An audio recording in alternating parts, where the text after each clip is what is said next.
the nation as Sri Lanka attempts to reclaim its resilience by overcoming adversity post the April 21st terror attacks that left an entire country in shock and devastation. The importance for togetherness and unity among Sri Lankans cannot be stressed enough. To discuss the way forward in terms of strategy, policy and practice, we are joined by three experts representing three differing fields. Representing the hospitality and leisure sector, we're joined by Mr. Hapu Gunaratna. He's a senior restaurateur. Good evening and welcome, Mr. Gunaratna. It's good to have you here with us today. We're also joined by Dr. Harinda Vidanage. He's the director of the Bandaranaike Center for International Studies. Good evening to you. Good evening, Sonali. And finally, we have Mr. Ramal Jasingha. He's the president of the National Chamber of Exporters. No stranger to the show. Good evening and welcome, Mr. Jasingha. My first question is to Mr. Gunaratna. The tourism and hospitality sectors in Sri Lanka have been one of the hardest hit. Yeah. As someone who is well versed in the nuances of the hospitality and tourism and leisure sector, how does Sri Lanka now have to go about bouncing back, winning back the tourists, both local and international? Yeah, it's quite a long question. And it'll take some time for me to try and explain that whole thing, but I'll try and put it in a nutshell. I think first and foremost, we need to build confidence. If the tourists need to come here, we need to send out a message saying that things are back to normal. So we have to have that confidence factor for them to travel back here. So there are a lot of things to build that confidence factor. There are a lot of things which we as Sri Lankans have to work with. As you rightly said, we have to be positive. We have to be positive in every nature of the industry, securing our places, making sure that there's absolute, shall I say, safety precautions taken. Those are things which we have to look at.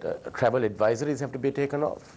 So that's a bit of work to be done. It cannot be done within a week or two. So it'll take a little bit of time, but I think we need to have a long-term strategy on this whole thing. We cannot be ad hoc as well.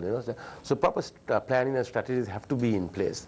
Travel advisory have to be taken off first for anybody to visit the country. So like I said, so those things will take time, and the people in the government have to work towards that, and they should work on a policy, and they should work on that as quickly as possible, putting this whole thing together. And actually I also have one voice in this whole matter, because there are so many people saying various different things. So it's, the international media picks all this up, and you have someone saying something today, you got somebody else saying something the next day. So there's no proper one voice coming out. In a disaster, there has to be a disaster management. You require only one voice. You cannot 3-4 people cannot be talking to international media. It should be one person talking to them and sending a clear message out. So I think that should be the first thing, to form a committee, of a good disaster committee, and from all walks of life, from the hospitality, from government, from various factors coming together, hoteliers, and sending out a clear message. You see, this thing has happened, like I said, in Bali, in Paris. International tourism is all over. It's not only Sri Lanka, you see. So we need to be positive in this whole game, and like I said, send out a positive message to the international media, invite them here now, and like I said, once everything is back to normal, and take it forward. Mr. Gunaratna, in terms of the government agencies that have been appointed to look into this, for example, the Tourism Ministry, the Sri Lanka Tourist Board, do you think there are enough consultations taking place with people on the ground, as in with senior restaurateurs such as yourself, other stakeholders in tourism? Yeah, or does it just happen in a very centralized way with zero consultation? No. I think let's get that straight. I mean, they are working round the clock on that. And in fact, today I was at one of the meetings, and everybody from the industry, from the hoteliers to the travel agents to the airlines to the conference people, so everyone's coming together around a table and talking the same language, which is the important thing. It's the retail factor as well. Colombo was known as a great, coming to become a great retail outlets, coming through. So Yes, they are sitting together and they are talking because it's a huge industry, you know, and they have to come together. They cannot be found talking in two different tongues. So that's happening for sure. All right, thank you very much for your opening remarks, Mr. Harpo Gunaratne. My next question is to Dr. Harinda Vidanage, Director, BCIS, the Bandaranaike Center for International Studies. Dr. Vidanage, terrorism is a borderless crime. In terms of Sri Lanka's awareness and knowledge base to tackle global terrorism, how far back are we and how much further must we go in order to tackle this head on? We were taken off guard this time, but we can't leave that risk for the next time. There can't be a next time.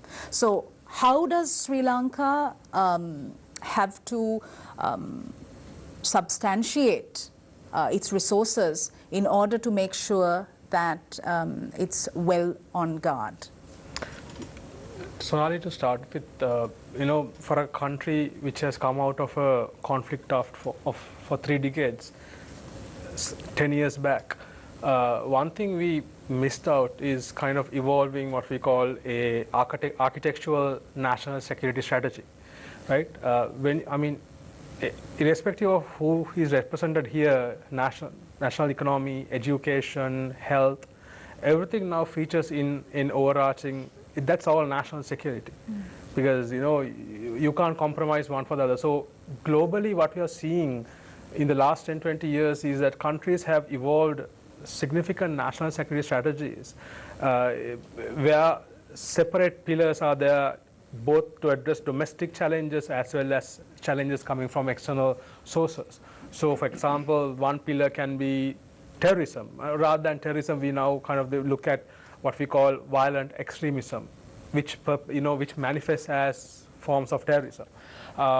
Then geopolitical challenges, geoeconomics. So countries have evolved pillars around a national security strategy. So one of the biggest challenges Sri Lanka faces is the fact that we kind of, did not look at that strategic approach to security. Of course, I'm not trying to undermine the fact that Sri Lankan security establishment has evolved. Armed forces, the Army, Navy, Air Force, they all have evolved so much. But when it comes to what we call politico-strategy, the linkage between politics and strategy, at both levels, because armed forces are just implementational arms. Right. You need to have that overarching vision and, strategy coming from the political establishment. That's where we have kind of, gone back, because if we had a overarching national security strategy with a pillar on extremism and, because that's where the world was heading. If you look at the last 10 years, violent extremism has expanded. May not be at scale, but globally there is expansion. Any location, you name a location, has undergone a certain kind of violence. It can be the US with, San Bernardino, it can be Paris, which had several attacks. So countries were looking at this from a national security, strategic perspective of countering terrorism. So we kind of had a problem there. We were not looking at it from that perspective.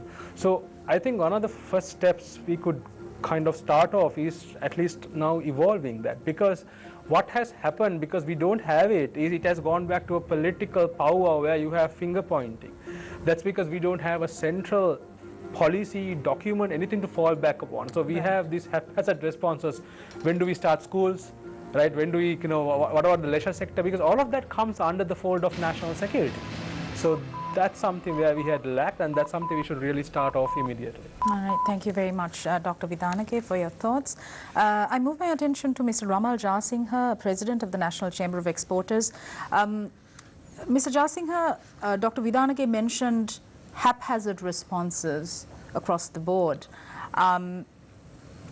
How can we regain investor confidence once again? Sonali, first of all, just a slight correction. I'm the immediate past president of the National Chamber of Exporters. I relinquished my role early this year.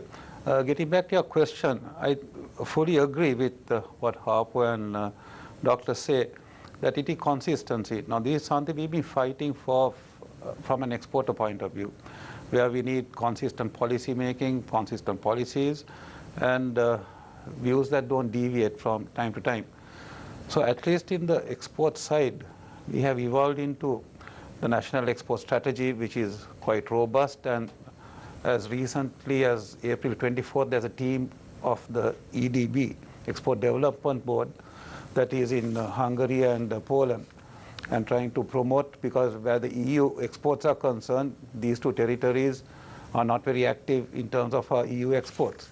So getting back to the consistency, as the doctor said, we got to have an overarching policy making framework, and there are certain things that have to go beyond politics. That would be the economy and national security. And I think those two go hand in hand. And once you arrive at a policy framework, then we'll be ready for any disaster. Now, for the longest time, we've been reading about Christchurch, we've been reading about these activities happening elsewhere. And providentially, I'm here today because I got up late on Sunday morning. If not, I would have been in one of these places. So what happened was totally unexpected. And we never foresaw anything like this. But we are now pulled into the sphere of reality. We are in the global scene. We are as vulnerable as anybody else to any new form of terrorism even. So I feel that it's very, very important that the experts or the professionals in national security and defense put their heads together. And we as a business, we need to do what we do best.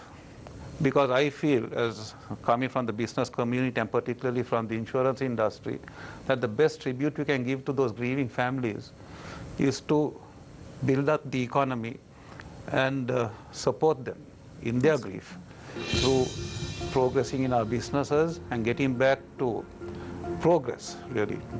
So on the back of that, I must say for the business environment, the last 18 to 24 months has been challenging. And I'm happy to say that we've overcome those challenges. And in fact, I was overseas and I landed on that Saturday. And I was nearly offloaded from the Sri Lankan flight because 70% of the flight were young European families were coming here. So it is my fervent prayer that none of them were victims in one of these hotels, because there was a lot of enthusiasm, young families and young couples coming to explore Sri Lanka. So we had it all. And every time we progress 1 or 2 steps, we have an event that takes us 10 steps back. So these are the challenges that we have. We have been resilient and we worked out so far. So now it depends on how robust we can become. Thank you very much, Mr. Jasingh, for your opening remarks. I'm also joined by Deshan Gonavala and Shehan Ranatunga. Shehan, let's start off with you. Sure. Dr. Harinder, if I could first speak to you. ISIS has claimed responsibility for what happened, but there are still certain questions. Firstly, can I get your thoughts on this? Are you convinced ISIS was behind this? Look, Shehan, this is the difference between pre-ISIS terror outfits and what ISIS created. See, ISIS created a ideology where anybody can be part of. I mean, you don't have to have a membership. You don't have to be a card-carrying member of ISIS. You can be influenced by the ideology, because it's one of those fluid organizations or fluid terror organization outfits which understood the power of the decentralized way of terrorism. So I believe that at least some of these bombers who carried out the suicide bombings would have taken part in some kind of campaigns or battle theaters which ISIS was fighting physically within Middle East or in Yemen or I mean even Africa, because ISIS. So we really don't know where they were, because nobody knows. That's one of the biggest problems of this country's immigration system. We don't have a kind of a surveillance detection, tracing of. So we don't know where they were. But it's very clear to become radicalized That's one thing. But to become a radicalized suicide bomber, that's kind of a notch higher than radicalization. So that means they would have had some exposure, because ISIS offers two things. When you join ISIS in their own battlefields or in their own theaters of operations, they offer two things quickly. One is extreme radicalization, two is significant military training. So whoever carried out these attacks had both. So what do you think brought them, what brings them here? No, it's Is it because of the defeats that they suffered in Syria and the Middle East? Is it a weakness that they saw in Sri Lanka? it's a mix of all, Shan. One thing is that, when ISIS was declared defeated on 23rd of March of this year, right, in Baghuz in Syria, one of the things what a lot of the world didn't see was that they had a significant number of foreign fighters. Who, when you say foreign fighters, ISIS, fanatics who were coming from all over the world, right? The estimates are between 40 to 50,000 fighters, 5,000 from Europe only, right? The rest from mainly Africa, Asia, and from South Asia, a lot from South Asia, mainly from Maldives, right? They say that's the highest per capita. Fighters went from Maldives to fight. So one of the things they did was they quickly asked them to go back. Since we don't have a way of tracing, we didn't know who went from Sri Lanka, who actually was whether ISIS or not. That's why I said it's an ideology. It's not a it's not a membership you carry, right? You can just go as if you're going to study somewhere and then go to another battle theater and be an ISIS fighter and come back. That was the ingenuity of ISIS that made it very difficult for many terror experts to trace. They knew ISIS attacks, but they couldn't trace the attackers, right? If you were Al Qaeda, you knew the cells, you knew the operations because there was some kind of coordination. This you didn't know. If you can be a sympathizer, you're in love with ISIS, you can go. You had a lot of foreign young European women who were not even Muslims, who had boyfriends who were ISIS fighters, who went because of their love to fight in Syria, mainly. So that's what I'm saying. So it's a kind of a difficult to detect scenario. So when they came back, one of the messages ISIS gave them was, carry on the fight, because they are fighting to establish a caliphate. If you look at their political map, that covers most part of the world. Especially whole of South Asia is in their political map. Whole of Africa is in their political map, right? So Sri Lanka, I suppose, had created some opportunities because we were trying to become a hub of all in the last 10 years. We were so open. We had a bit of a frail governance system. We had politically, we were not as stable, and we were very lax about who came in. Anybody can come into Sri Lanka. Came into Sri Lanka because we had this urge to bring people to this country. And we never kind of, see, we lost our sense of national security since the end of the war. Mm-hmm. That was the one major crisis of national security we are facing now. You go to any other open society, you go to, some of my friends in the military academy, you go to France, you visit Eiffel Tower. Eiffel Tower is protected not by the gendarmerie or French police. It is guarded by the French military. It's an open society, but in Sri Lanka, it was so open. I mean, we were proud of it, but we kind of in the same process lost our sense of national security. So which created a great opportunity for any kind of attack. But I think this attack is far beyond that. It was well planned, it was very strategic. It's 8 bombers, 7 attacks. If you look at count the number of attacks, that's the highest since 9/11. Number of attacks. Dr. Vidanage, if you don't mind, I want to move my attention to Mr. Jasingha just to get a different aspect into it. Now, Mr. Jasingha, in the face of these attacks, and there's been a lot written about it as well, you as somebody involved in the export sector, how much damage has this done to the economic aspirations that you were on this show discussing a few months ago? Do you think it doesn't look very feasible now, does it? Yes and no. What happened somewhere in March or the first quarter, we were on target, or our exports are doing very well. And if you looked at the scenario, our manufacturing index, our services index, and also our exports were doing quite well. I think if you're in the export value chain, whatever happens, you got to maintain and be in it if you are going to remain in exports. So we are just 2 weeks since all this happened. Sure, there's concern. Factory work has got disrupted for 2 weeks, and so the production capacities would be affected naturally. But I feel judging from the middle of last week, where people started trickling into office, and today for the first time in a week there were traffic jams going and coming to office, partly because of the heightened security, because there were blocks at offices, but things seem to be coming back. I wouldn't say normal, because I think it would be a bit too premature now, but certainly there will be an impact. And I'm taking a cue from the statement the central bank governor made today in today's newspapers, that tourism forms 5% of the GDP. And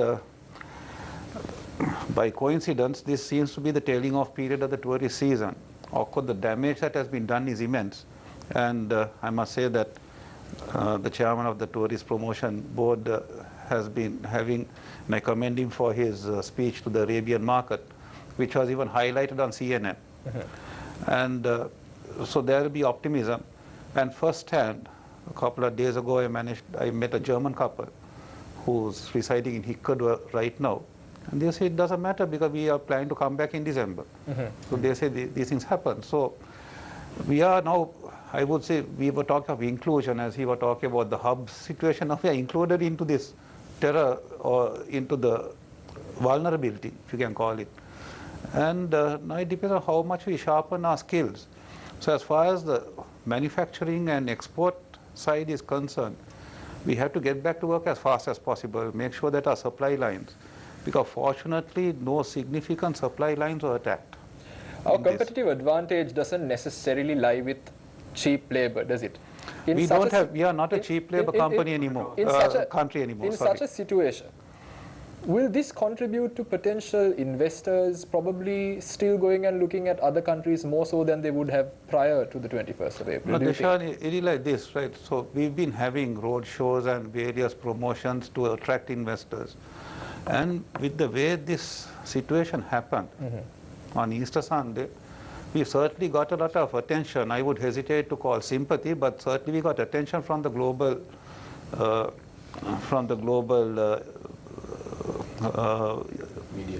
media.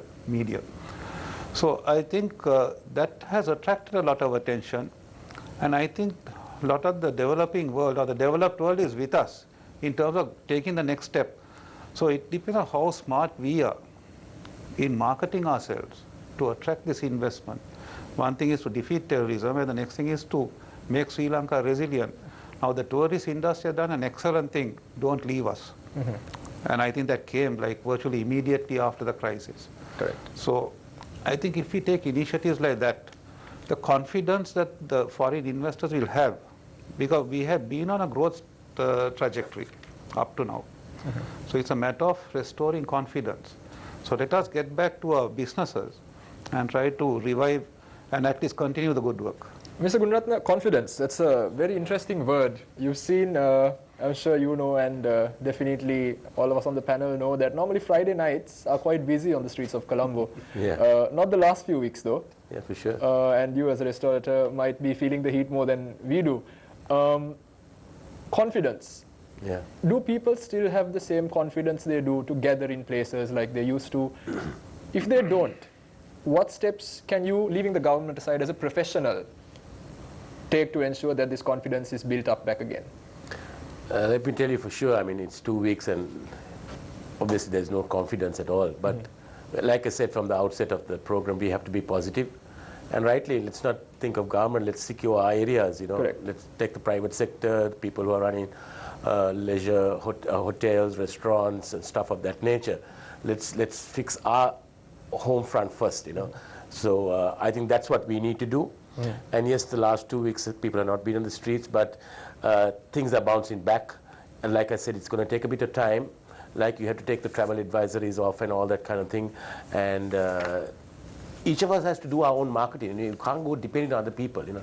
We as single owners, we are doing our own thing to bring back the tourists. And don't forget, you know, I mean, during the 30-year-old war, what did we depend on? It was the local clientele we depended on. If you look at the hotels, the restaurants, all are patronized by the locals. So why are we only talking foreigners here?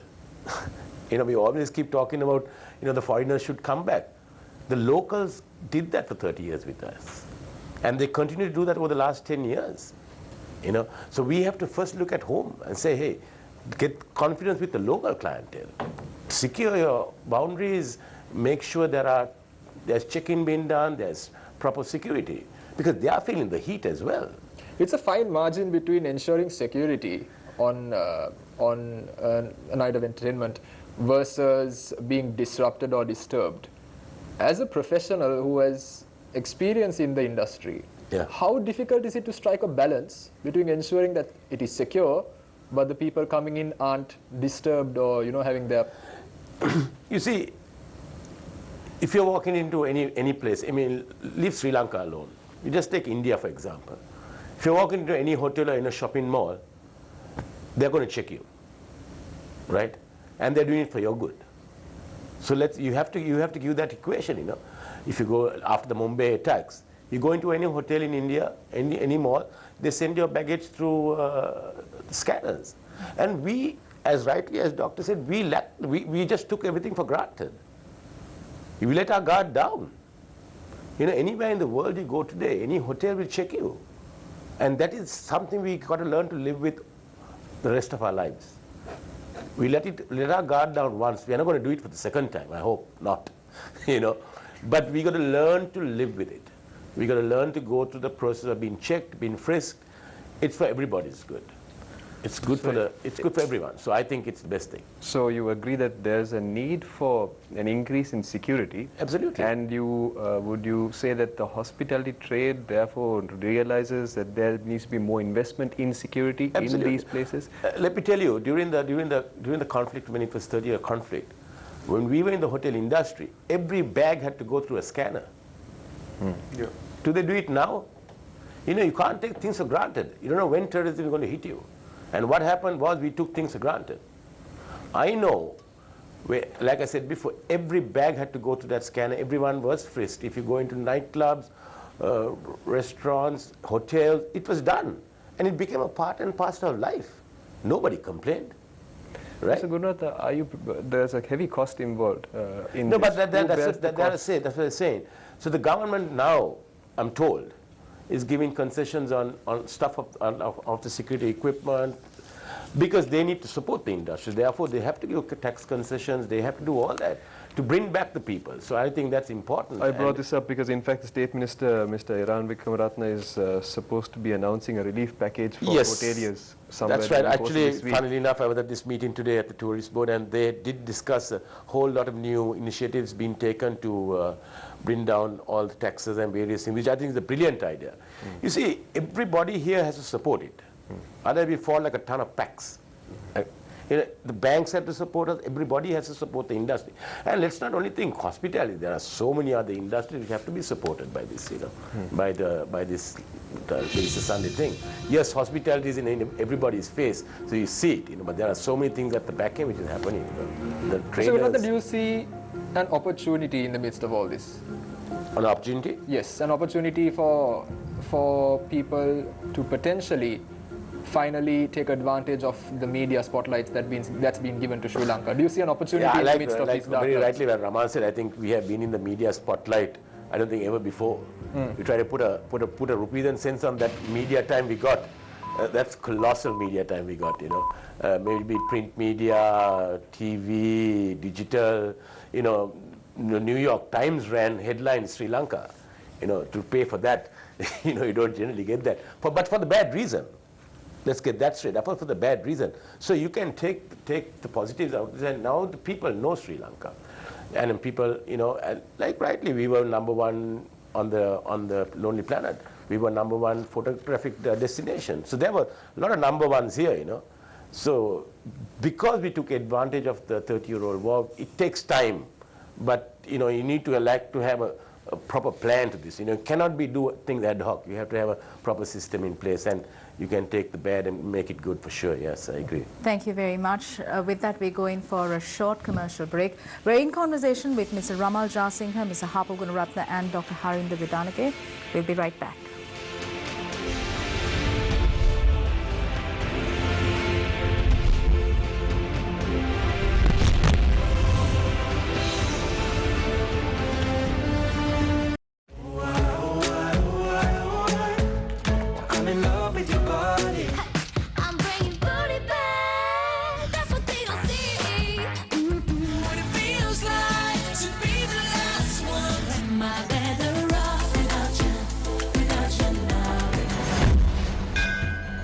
Sunrise Melodies.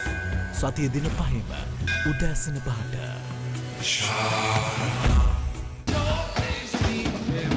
Welcome to Legends of Music on TV1 with Sri Lanka and myself.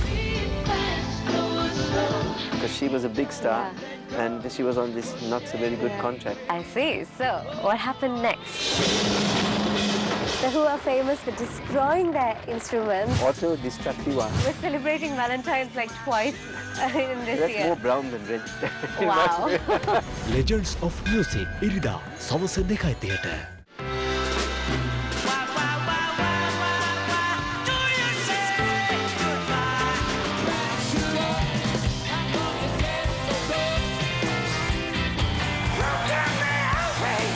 From the limit, we hit the turn.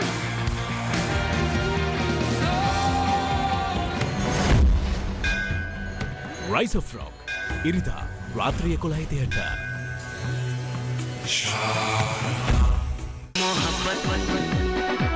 दिल का सुकून है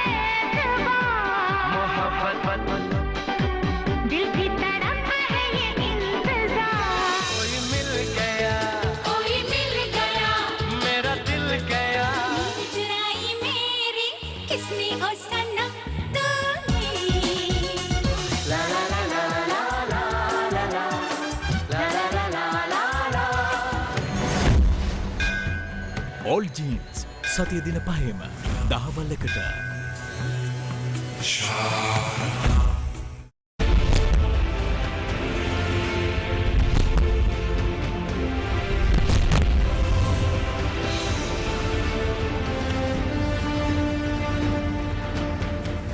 Good evening, welcome back. We're discussing how exactly to explore Sri Lanka's way back to resilience post the April 21st attack. I direct my first question in this round to Mr. Hapu Gunaratna. Mr. Gunaratna, following the attacks on the 21st of April 2019, it has become imperative to rebrand Sri Lanka, as it were.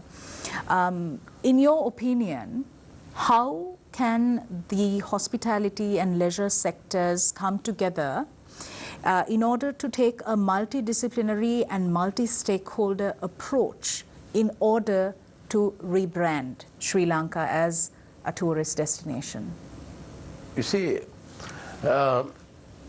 that's a time process thing, you know, and they just finished rebranding. It was so Sri Lanka. Yeah, for sure, it was so Sri Lanka for it to happen, you know. But to get back and do that, to rebrand, the rebranding process. So what they are trying to do, what I'm told is they're trying to go and do a short-term rebranding, right, and bring that together first, you know, and then go back and look at a long-term strategy, because what most of the stakeholders are saying, we cannot wait for so long, because you see, the longer you wait, the longer it's going to take, you know, and so that's what they're trying to do, is go in for a short-term strategy. And I don't know whether I can't comment on that for the simple fact I don't know whether they're going to use the word "so Sri Lanka" again, because I'm not on that side of the coin. But I think they need to seriously look at doing a short-term thing, you know, and bringing back the tourists for sure, you know. That's for sure, yeah. You spoke about the nexus between security and tourism. Yeah. All these years, Sri Lanka had fallen into a very complacent kind of state. Absolutely. In your opinion, how important is it for hoteliers, restaurateurs to ensure in a collective manner that this complacency doesn't hit once again? You see, that again, it's left to each hotelier or restaurant here. But don't you think there should be a policy or a regulation in place? You see, talking of policy, is it government policy or is it private sector policy? A private sector policy. Yeah, so if it's private sector, each organization, there are certain hotels I know who have evacuation plans, for example. When things of this nature happen, they have disaster management plans within the organizations. Corporate companies have that, you know. So so we as restaurateurs, hoteliers need to build that into and teach our staff, if a disaster or something happens within your organization, how you handle it. Absolutely. So all these things will come into play.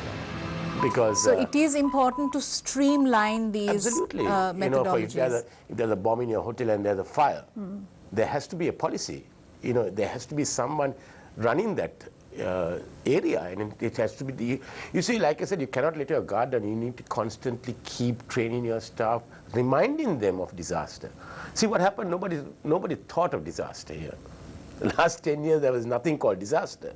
So that went off the radar with everybody. I know when we were working in high security zones during the 30-year-old conflict, every month we had a fire evacuation plan. Right. So there were security plans in place. But right now, tell me there was zero security plan in place for anything for that matter. So we got to get back to that. Let's be honest. All of us have to get back to that. The entire country needs to get back to that. Because we are such a small country, we cannot afford to have a hit again. As it is, we can see what's happening. So I think these loopholes are being identified now across the board. It has to be a part of the policy of a company, a hotel, a restaurant, or anything for that matter, that we have to have these policies in place, for sure. Thank you. Thank you very much, Mr. Gunratna. Dr. Harinda Vidanage, the face of terrorism is now changing. For example, intelligence alliances, example, the Five Eyes, an alliance between USA, UK, Australia, Canada and New Zealand, to share intelligence, including signals intelligence, defense intelligence, human intelligence, geospatial intelligence. I mean, these are very interesting concepts which are very easy to implement if you really have the will. But Sri Lanka is again lagging behind. How do you think we need to now go about liaising, as it were, with our immediate neighbors, Asian countries, for example, in order to share intelligence, security, knowledge of this sort? Yeah, I mean, the Five Eyes Alliance is a little different. It was like a post-Second World War alliance. Sure. And then, actually, to be very honest, I think nobody knows how exactly it works, because that's the secrecy it works under. Because it was there since the end of the Second World War, but revitalized after 9/11. And some of the intelligence sharing, the technologies, the ways they share, what intelligence they pull, actually is still not in the public limelight. And sometimes the argument is that even politicians don't know exactly what the security community is sharing. Right. That's one of the major allegations which came from Edward Snowden's revelations about the alliance. Yeah. Most of the New Zealanders didn't know they had a listening station in New Zealand, which was pulling most of the transatlantic data from all the people's, metadata was pulled, but nobody knew. Right. So we don't have to go into that extremes, but there are two things, which has to work in tangent. It's not just foreign intelligence sharing, it's domestic intelligence sharing. So we had a situation in this country where I think how domestic intelligence is not just shared, but analyzed and shared. Right. Vis-a-vis how foreign intelligence is shared, analyzed and shared. Because when we say intelligence in this country, people think of the spies, the operatives on the ground. But there's a division of labor within intelligence, which we call between analysis and operations. Okay. So operation, where you have, so most of the analysis is done by analysts. Analysts is, these are smart people who do a lot of analysis of a lot of information. Because information is useless. Intelligence becomes intelligence not just because of information, but because of the analysis. How that information that is gathered becomes analysis, where forecasting is done, projection is done, what kind of threat we are facing, from where, from what level of threat are we living in. That's where you have to have that kind of intelligence network backed by a national security strategy. Because, for example, if a foreign intelligence warns us that there is an imminent threat, if that corroborates with the information we have, domestic intelligence, then immediately we can have a situation where our level of threat is raised. Countries have levels of threat raised and lowered at certain particular times. So then for example, then security around hotels, around airports, around religious centers could be, raised and established. Right. So I think that is what we need to have, more than kind of looking at elaborate, intelligence reforms of intelligence, but getting the basics right and understanding how intelligence works domestically and how that can be linked with foreign intelligence, sharing. Because Sri Lanka is home to a lot of foreign intelligence agencies and operations because of the geopolitical importance of the country at the moment. But we should not lose our eyes on domestic challenges. So I think a intelligence setup which is linked to the national security strategy, linked to political leadership, but also is very much nourished by analysts who understand the transformations of the society, of the world. That would have, that would be, these are all the building blocks of how we can bring things together, and that helps the industries, helps the leisure sector, helps the hotels, helps the private sector, because that's how it happens globally. They share. The moment there's a threat, you immediately share with the business sector leaders. Right. That's how it goes down. That's how things work. You can't say, we were not aware. We should let the hotels look after that. That's unacceptable. That was it. Yeah. All right, thank you, Dr. Vidanage, for those perspectives. Mr. Ramal Jasingha, immediate past president, National Chamber of Exporters. Mr. Jasingha, this government came in with a promise of accelerated development, mega development projects, greater FDIs. However, the reality at this juncture is at a stark variance from all those promises. How does one reconcile this gap? I think, Sonali, just before, probably we need to, as March or February, we saw the monorail project funded by Japan trying to come in. But again, they said that it should be bribery free. And then there were issues as to how practical that would be. And so there's negotiations going on there. So I think there are a whole lot of intrinsic things happening that is delaying the process. Now, as a private chamber private sector export chamber, if we wait for the powers that be or for the government to help us, we'll get nowhere. Right. So what we had decided over time, first was the battle to get the GSP Plus back. We got it. Then we didn't exploit, but we progressed on that. Then we had the rapid depreciation of the rupee, which again brought focus that our value addition in terms of exports is less than 30%. So whereas in a scenario of a depreciating rupee, we should have actually made hay during that time, because if we had more local components going into our exports, we would have been that much richer.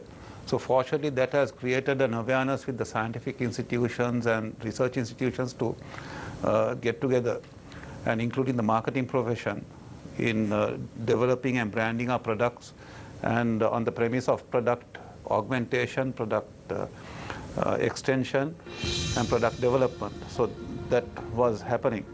And I think those are the contributory factors to see the growth figures that we see.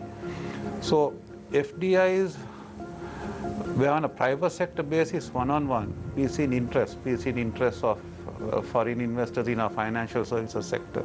For example, I represent a multinational insurance company, and we did achieve our April targets. And so much so that our group chairman from Fairfax plans to come and visit Sri Lanka as a sign of support. So that in itself is the private sector effort on how we build confidence among the the investment community, the foreign investment community, how we form joint ventures. Because I feel the more that politics or government plays, the more they get involved. Now, as the president of the chamber, I've been having to face interviews and challenges on the consequences of the ban on asbestos, where we had consequences. Then the ban on glyphosate, we had consequences. So like that, we managed to come out of all this. So it is best that you have consistent policy and you don't meddle with policy too much, and let the private sector take over. Like I have said at this very program earlier, leave confidence or build confidence in the private sector and have more transparency or more what do you call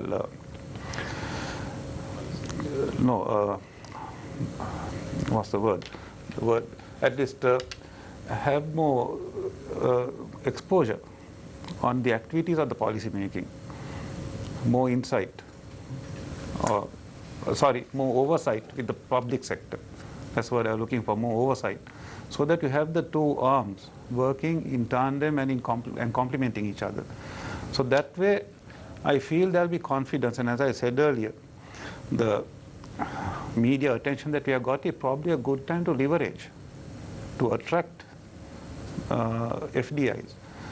And then I think from the private sector point of view, we've got to address these issues on bribery and corruption, because the donor is not going to like any leakage, and he would like to see results. So I think the private sector is probably more equipped in terms of audit and checks and balances to bring confidence to the foreign direct investors. And just take a cue from what you asked, Harp, on the security situation.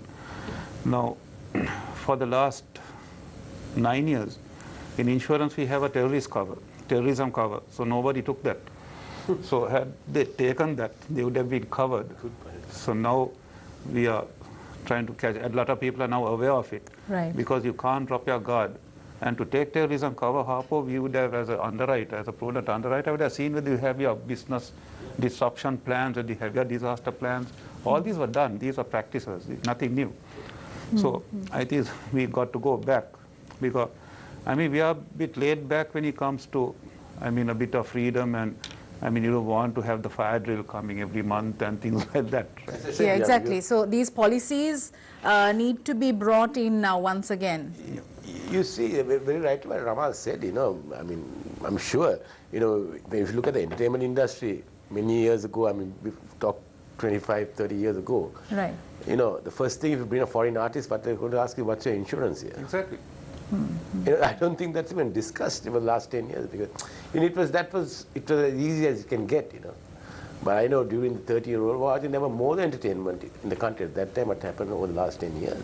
But yes, insurance was a big thing, you know. Right. And speaking about leveraging on the international media spotlight that is now on Sri Lanka, moving beyond the sympathy that is pouring in, how can we do this? How can we exactly leverage on the international media spotlight, Mr. Kulkarni? It's a good point, because, you know, like the whole world is going, it's sympathy towards Sri Lanka. Exactly. Right? So that, but we need to move beyond it. So it's a good starting point, if you look at it. You know, here you ask the whole world to sympathize with you, and what are you saying? Come back to Sri Lanka. You know, so you should take that and work with that. And come back. The world attention is on us, from the big media organizations are looking at us, and they'll be looking at us for the next 6 months for sure, to see where we are progressing. So, you know, take that and build around that. And then you build little stories around, when people come, you build little stories around that, you know. So that's one way of looking at it, you know. Bringing celebrities out here, talking about how good it is, because at the end of the day, it's all to do with people's confidence as well. You know? You bring some celebrities in here, let them go around, look at the country, see the security situation, see the checks and balances, where it's happening, where it's not happening, and let them go and talk about it.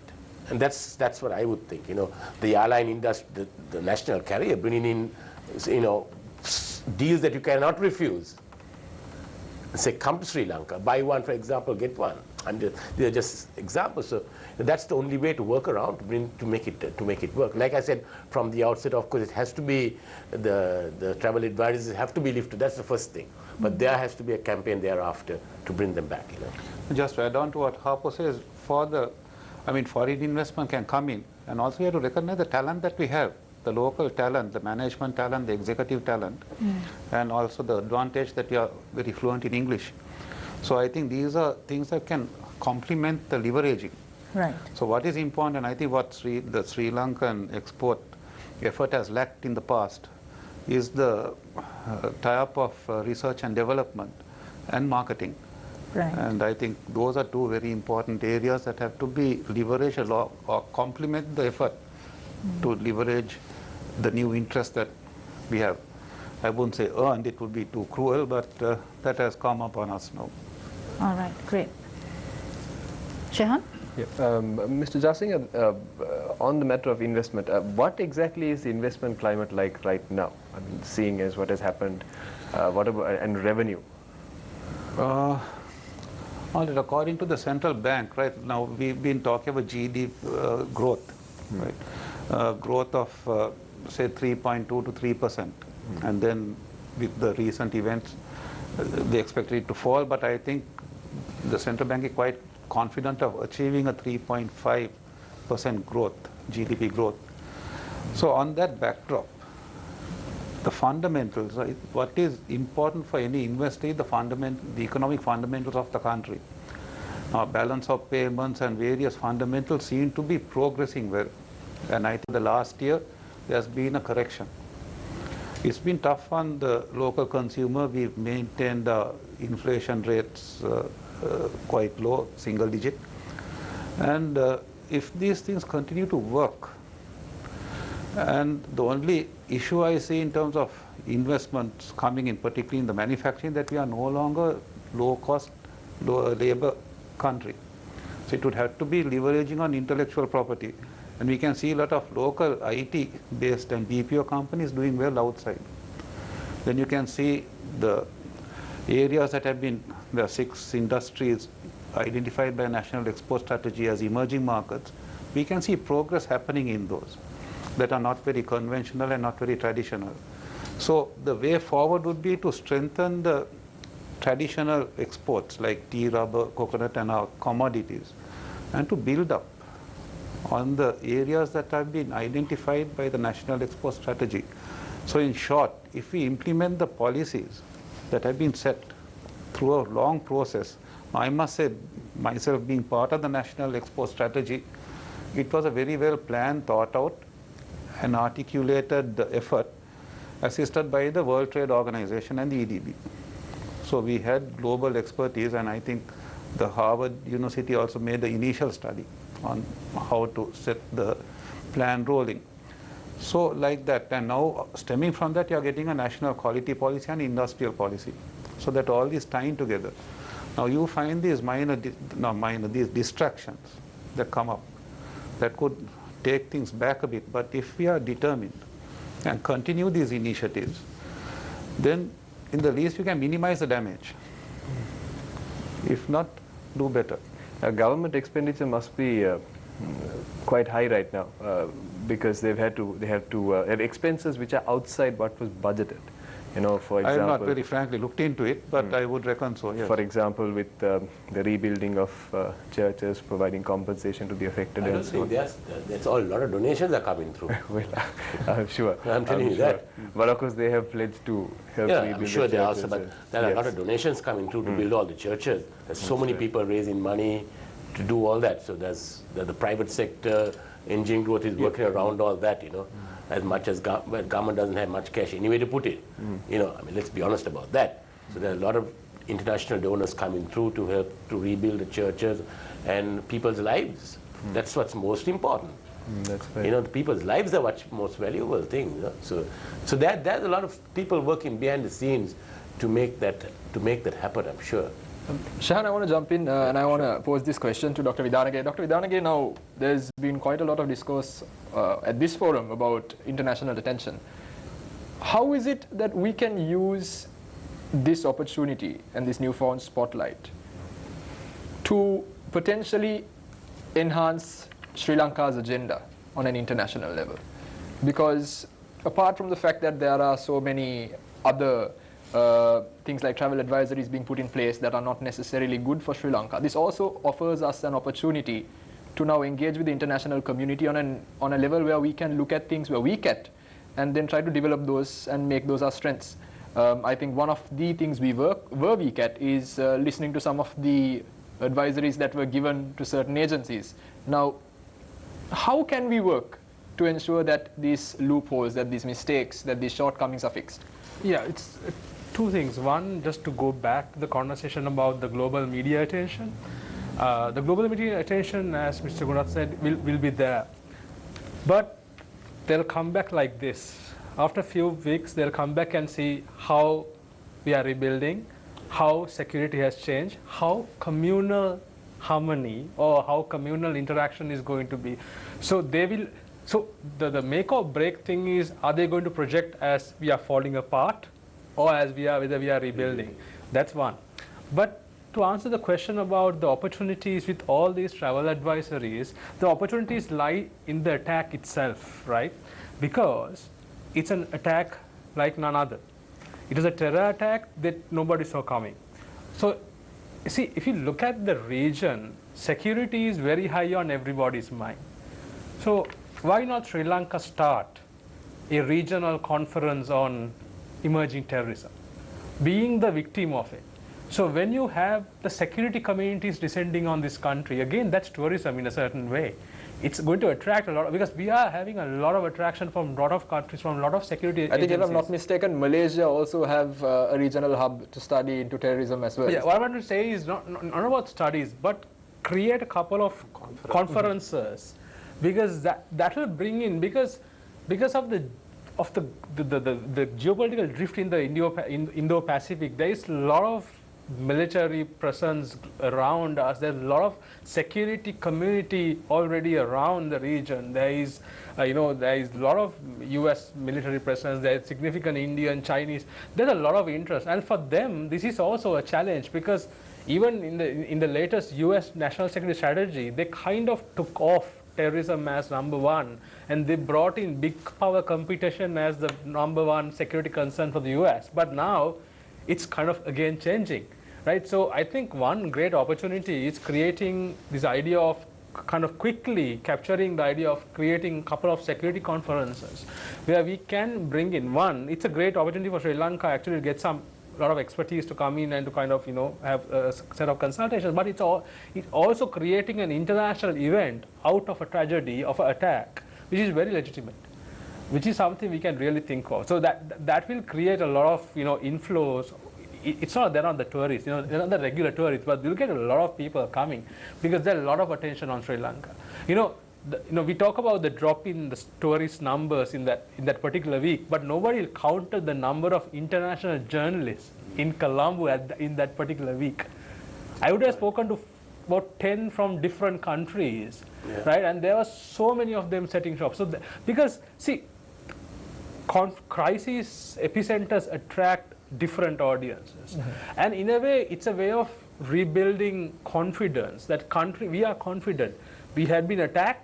We want to look at the attack. We want to visit. We want to look at international expertise about it. We want to hear from you guys. That's a kind of a very proactive approach, rather than trying to succumb to the tragedy. It's a kind of a response. It's a response which is very strategic, but it encompasses everybody. So that's something we can really work on. I mean, that's one example, but that's some kind of, because there's no other way of circumventing the travel advisories at the moment. You cannot, even if you give the greatest deal, you're still struggling to get people to come. What we also have to, just to chip in, what we also don't realize is, why was the international media on our shows within 24 hours? First thing is, Sri Lanka was on the radar of the international media for good reasons. Number one destination, tourists boom is happening here. So Sri Lanka was anyway in the news for the good reasons, as I said, like, the New York Times, all the top magazines write about Sri Lanka. So we were on the radar. Take that as a positive. The response was so great was because so many foreigners died in this. And that was some top bigwigs also went down in it, internationally well-known retailers. So the international media picked on that ASAP. So that's why we got so much international exposure, because Sri Lanka was there anyway, and now here you're having foreigners dying. You see, we must not forget, over the last 30 years when this war happened, there was no foreigners killed in the LTT or in the terrorism. So that captured. You see, you got the Americans killed. So the Americans are going to be here. You got the British going. The British TV is going to be here. So you had from most of the countries, You had the TV station as well. Yeah, so everybody was here because their citizens were affected. So therefore, you know, Sri Lanka was on the antenna and yet is on the antenna. And it will be on the antenna, like I said, for the next 6 months. So it's left up to us to take and rebuild and show them we are rebuilding and bringing back that confidence. That's it, you know. Mr. Jasingha, as a representative of the business community, you saw yesterday there was an unfortunate situation happening in Negombo. And there was a lot of mixed signals. We saw a social media ban, and unfortunately, I myself saw on social media sites how reputed figures are going and, you know, spreading this as potentially a communal problem. How much of a role at the end of it, and I'm sure you'd agree with me when you say that the citizens at the end are responsible, but how much of a role do the citizens have to play in terms of, one, controlling and containing the current situation, and two, making the most out of it? Good question and very timely, Deshan. One of the things that I'm encouraged by is the way society has behaved over the last 18 months. When we had a constitutional crisis, society behaved in ways that nobody predicted or nobody has experienced before. Then, of course, largely thanks to the Cardinal, peace was restored. And some normalcy, at least people acted with some sort of intelligence, responsibility. Then the unfortunate thing, where reputed figures or people looking for political or whatever the advantages are, trying to exploit the situation, I could see, and generally I'm laughed at when I say this, that the Sri Lankan society is maturing. Very soon, society hopefully would be more educated and such elements would be isolated. So their ability to create problems could be that much more diluted. Of course, this rides on the back of the strength of your security forces. The police, Air Force, Navy and Army have a large role to play here to ensure peace and to act very swiftly to prevent such issues getting out of hand. Now, I have grown up in an era where we had so many curfews. I think Harper and I think we discussed similar, right? From 1971, right? Yeah. Right up to now, we've seen disruptions, and curfew is nothing new to us. Yeah. Right? But when we go abroad and come back, we see, I mean, there'll be probably crises much worse than what we faced. But the countries are booming, and they're, I mean, socially, it doesn't seem like something like that happened. Now, you read about the yellow vest, right, in France recently. Yeah. And that created much more havoc than what we see now. Potentially, it could have happened here. But again, I think our people behaved with a lot of restraint. And it depends on the role models you listen to. Just to chip in, I think they behaved in more like that because of social media. Is it because of the ban or because of social media? No, I think that played a big role to calm people down. And here you have certain authorities taking it off. I mean, that was one of the positive factors that people shared it, and you know, it was a positive thing. Carry on. Yeah. So, I think the maturity of the people and the bankruptcy of those who are trying to create trouble would be, I think, now very apparent to everybody who's watching. And of course, the situation can change because when it comes to an election year, people will try to make the maximum political mileage. So that is something where people, and mainly, I would say, religious leaders, should play a much more greater role to maintain unity, peace and harmony. Dr. Vidanage, this is a very broad question to ask, but if I can ask it, if you can give a response in a simple manner. ISIS, these terror groups, they've been defeated before. What can, out of what was done there overseas, what can Sri Lanka bring here to deal with this, if I can ask in a... Shehan, ISIS was militarily defeated in Syria. The ideology was not defeated. See, The problem is when you talk about terrorism, we kind of talk about two things. You know, what happened after 9/11 was we created this idea of war on terror, right? And waged war on terrorists. So one of the biggest challenges of the 21st century and the late 20th century was terrorism as an ideology. It's not defeatable because it's a kind of an extremism which perpetuates violence. And it can emerge, manifest in different ways. You can defeat terrorists, you can defeat terror groups militarily, like what happened in Syria. But when there is an ideology which is much larger than, you know, because ideology is the more dangerous thing.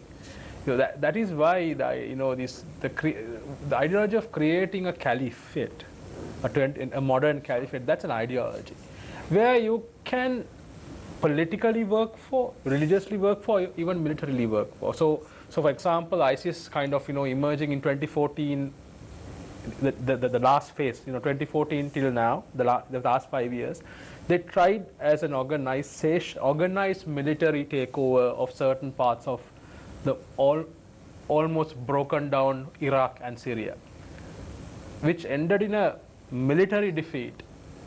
But that doesn't mean the ideology is defeated, right? So that is why most terror analysts, experts are very worried, because it's something that can perpetuate anywhere, it can grow anywhere. A lot of people forget even Al-Qaeda.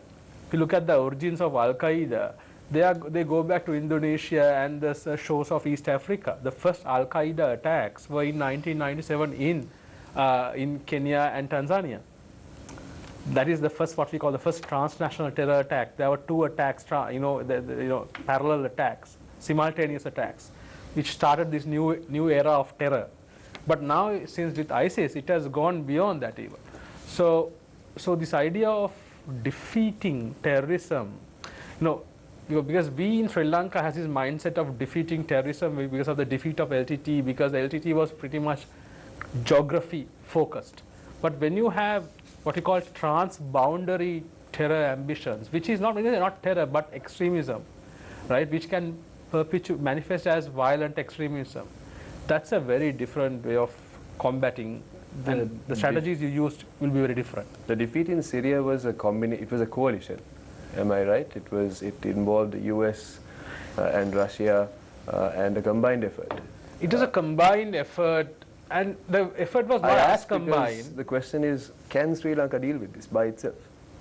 Well, in Sri Lanka, what has not happened is, we had the bomb attacks, but we didn't have a militant uprising.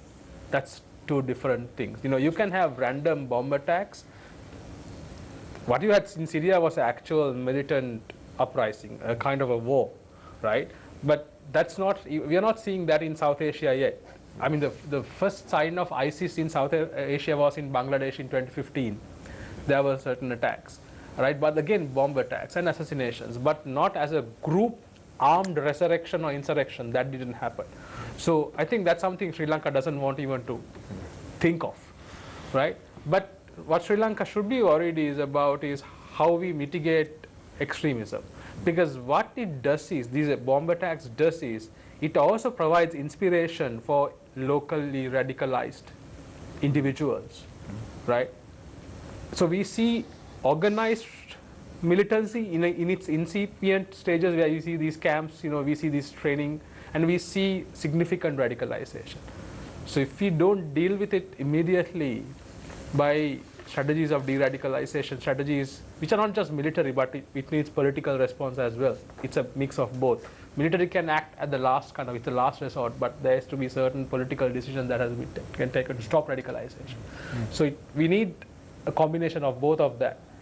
I don't see us melting down into like Syria or Afghanistan. There are like people are like kind of talking about it, but that's kind of far off. But if we don't manage it, because we are a diverse society, we have a significant Muslim community, as well as the recent Arabization and Wahhabism, influence of Wahhabism increasing, that is creating tensions, and also a right-wing drift in our Buddhist, Sinhala Buddhist, national politics as well. So you see the tensions, but so you have to be very careful about how to do it. That's why I said there is no military response is part of it. That has to be a political response.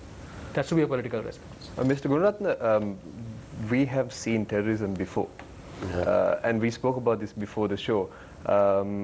You were there, you experienced, even as in the hospitality trade, you experienced bomb explosions in the past. How did the hospitality trade deal with it then? How did you yourself? I mean, when I was working with the Hiltons and the World Trade Center was bombed up, you know, we dealt with it, you know, we took it on. It took a lot of time to rebuild, but, you know, it was not an easy thing because it was a prolonged kind of scenario there, you know. So let's be honest, it was the locals who came and supported the hospitality industry. And that's why I always keep saying at this juncture, we should not forget the local tourism sector. It's the local tourism sector who kept the hotels alive. It's the local tourism sector who kept the restaurants and nightlife alive. So, you know, so that is something which I think, you know, that's how we survived that, you know. I think just to butt in there, one of the comments I got a while ago is now you've got this excise law, right?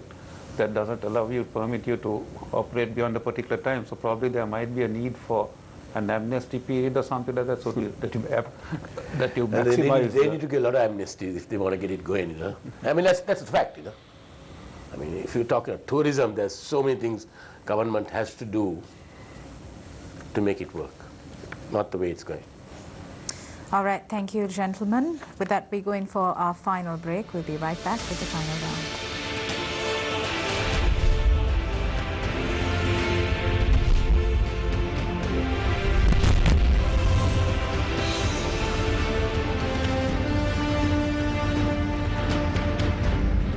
Just get ready for work, work, work, work, work, work. To me, I be work, work, work, work, work. Beg is something new. Bounce, bounce, bounce, bounce. I don't need you or your brand new pants or your bougie friends. I don't need love, you can make that dance. Like Jordan. Fusion X බදාදා රාත්‍රියේ 11ට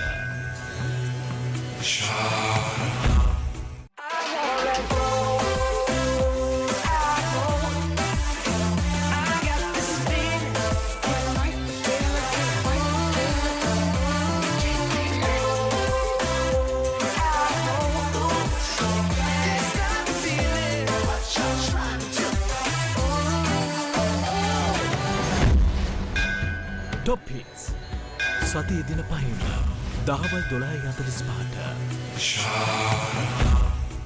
झुमका पटियाले वाला year which ऐसा के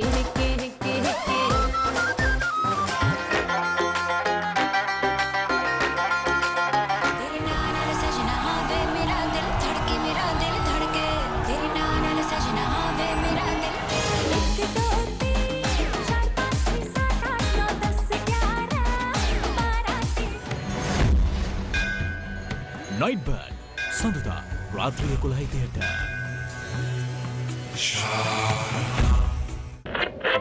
ලංකාවේ අලුත්ම සින්දු මුලින්ම බලන්න. අද දවස් 5ම දෙය 10ට. කරපු කර්මයක් නිසා මේ රිංගා ඉන්න මූවඩ කරුණින්ගා. ඔයා කැමතිම සින්දු කැමතිම වෙලාවට ඉල්ල ගන්න. සතේ දවස් 5ම දෙය 10ට. අනුකම්පා ඔබේ දැසි දැන් නැත්තට නැති වීදු දැසනවන් වීරායසේ තාවත් නෙවම නුරානේ තුවේ සතේ දවස් 5ම උදේ 10ට. දඟරන්න බලන්න ඕනේ. දඟරැල්ල සතිය දින පහෙම උදෑසන 10ට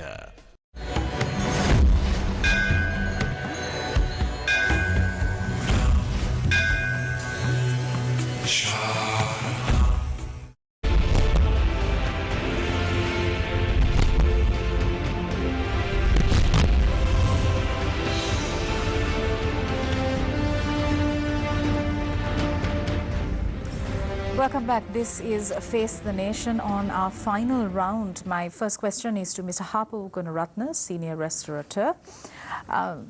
Mr. Gunaratna, we spoke at length on measures that we can take, on what needs to be done as a country, as an industry. In terms of the hospitality and leisure sector, what are the measures that can be adopted in the short term? Firstly, by the sector, the hospitality sector itself, and secondly, by the hospitality sector in collaboration with the authorities, in your opinion? In the short term, the hospitality sector has to. You are talking internationally to bring them in, or the local? Both. Both. I think, like I said from the outset, first and foremost, we need to get this travel ban lifted. If that's not going to be lifted, then we're going to suffer here, you know. So that's the process, is to get that PR aspect moving, and after that, we need to, look at the long-term plan. As rightly, this is the election year as well, so it's not great for tourism. You know, it's a very sensitive thing when you have a crisis of this nature and you have an election coming. Where's tourism and leisure going? That's another question. You know, so that's what we are going to learn to live with. But saying that, we need to start a short-term strategy just to win back the Sri Lankans living overseas. Bring them the confidence to bring them back to Sri Lanka. Summer vacations, children studying overseas, parents. So the government has to throw good deals out at the end. And we need to bring them back. Like I said, that is the first thing. We need to do that, Long term, there has to be a proper campaign built around this whole thing, and get that thing, we are safe, come back to us now. And we got so much to offer. So that's the message that needs to go back. Yeah, we are safe. In order to have that, the national security needs to be well in place. Yeah, you see, that's the thing. The security has to be in place, and I'm sure our security is very good. It's just that you can't have too many voices talking to the media, international media. You need one voice talking. One guy one morning will wake up and say something else. One other minister will say something else. So where is the international confidence? You have to have one person talking and saying, come back to us. We got things in place now. And if we don't do that soon, don't think Sri Lanka is the only destination. There are so many other destinations people can go to, So we need to act fast as well, Very important. Do you have faith in the future of Sri Lanka's tourism, hospitality and leisure sector? Let me tell you, be very honest, I have faith. I have faith in the private sector.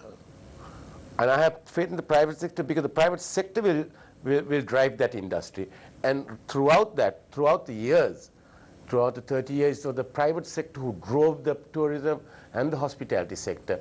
And I have total confidence in that, because there's too much to lose in this. All right, fantastic. Thank you very much.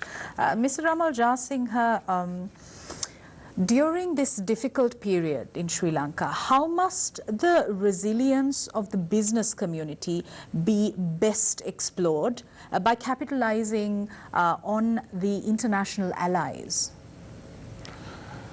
First of all, the business community has to keep their differences aside. Right. And okay, you find the oligarchs who would like to have certain advantages, put that all aside, and then you get the emerging businesses or the business people. And I feel they should open the doors and through their contacts invite people to participate on our boards, joint ventures if not, and find a channel for them to come and invest. And it is very similar to the campaigns that the tourist industry is doing. Invest in us, trust us. And to do that, it has to go on the back of greater oversight with the state sector, because at the end of the day, it's state that determines policy and creates an investment-friendly and ease of business environment. So while the state maintains that infrastructure, the private sector will have to drive and build up the investments. And I think many years back, many companies, including some of the big groups, created joint ventures, particularly in the manufacturing side, and that attracted, along with the GCC, or now what we call the BOI, and we brought in foreign investment. So one of the biggest issues has been, in my personal view, is the issue of corruption. And if the foreign investors are confident that their investment is safe and that they don't have to pander to various individuals or people, then you will find a much more friendlier or a more inviting environment.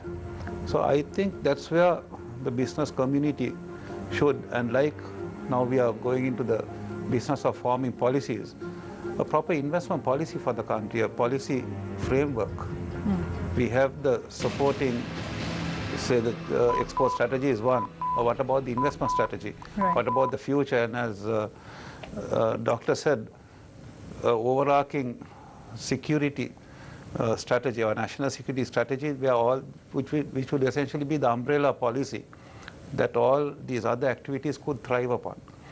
So first thing is safety, security, consistency of policy. You ask any investor, be it Chinese, Indian, or anybody, they want consistency in policy and political stability.